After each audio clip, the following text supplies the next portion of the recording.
दोस्तों, आम आदमी पार्टी के मुखिया अरविंद केजरीवाल समझ गए हैं कि उन्हें अब लंबे वक्त के लिए जेल में रहना पड़ सकता है। केजरीवाल जानते हैं कि पीएम मोदी के तीसरे कार्यकाल में आम आदमी पार्टी और उनके खिलाफ कार्रवाई और तेज हो सकती है। अरविंद केजरीवाल ने खुद कहा था कि ईडी चुनाव के बाद आम आदमी पार्टी का बैंक अकाउंट फ्रीज करने वाली है और आपकी संपत्ति और ऑफिस जब्त करने वाली है। मतलब केजरीवाल को भी अंदाजा है कि पीएम मोदी फिर से प्रधानमंत्री बनने वाले हैं, तभी तो ईडी की कार्रवाई जारी रहेगी। क्योंकि विपक्ष की सरकार बनती तो केजरीवाल जेल से बाहर आ जाते। वो खुद चुनाव प्रचार के दौरान ये कह चुके हैं, लेकिन उन्हें भी पता है कि चुनावी भाषण से विपक्ष की सरकार नहीं बनने वाली है। ऐसे में केजरीवाल ने सबसे बड़ा यू टर्न ले लिया है।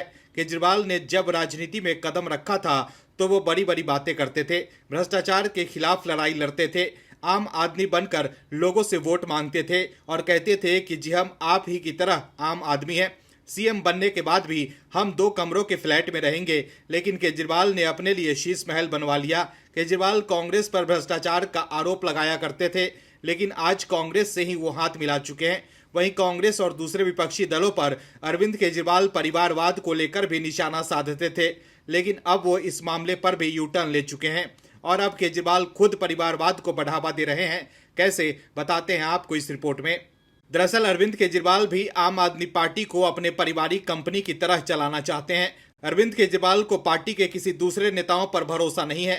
पार्टी में लंबे समय से काम कर रहे नेताओं को नजरअंदाज कर केजरीवाल अपनी पत्नी को आगे बढ़ा रहे हैं। आपकी स्टार प्रचारक की लिस्ट में सुनीता केजरीवाल दूसरे नंबर पर रहती हैं, जबकि भगवंत मान, मनीष सिसोदिया और संजय सिंह जैसे पार्टी के वरिष्ठ नेताओं का नंबर सुनीता केजरीवाल के बाद आता है। लेकिन दिलचस्प बात यह है कि यह पहला मौका था जब सीएम अरविंद केजरीवाल अपनी पत्नी सुनीता केजरीवाल के साथ लोकसभा चुनाव को लेकर प्रचार करते हुए नजर आए। अरविंद केजरीवाल ने अपनी पत्नी की इस बात के लिए प्रशंसा भी की कि उनकी गैर मौजूदगी में सुनीता केजरीवाल ने बेहतर तरीके से चुनाव कैंपेन को संभाला। केजरीवाल ने सुनीता केजरीवाल को झांसी की रानी बताया। ईस्ट दिल्ली की गांधीनगर विधानसभा क्षेत्र में पत्नी संग चुनाव प्रचार कर रहे अरविंद केजरीवाल ने कहा कि आज मैं अपनी पत्नी को भी अपने साथ लाया हूं।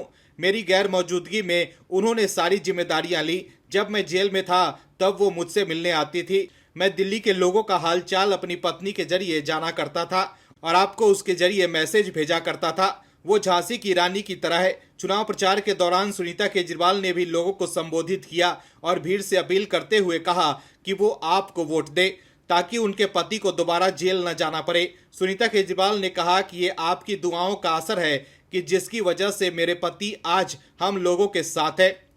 जो लोग सही करते हैं उनकी मदद भगवान करता है। अब अगर आप ये नहीं चाहते कि मेरे पति जेल जाएं तो आपको वोट दें।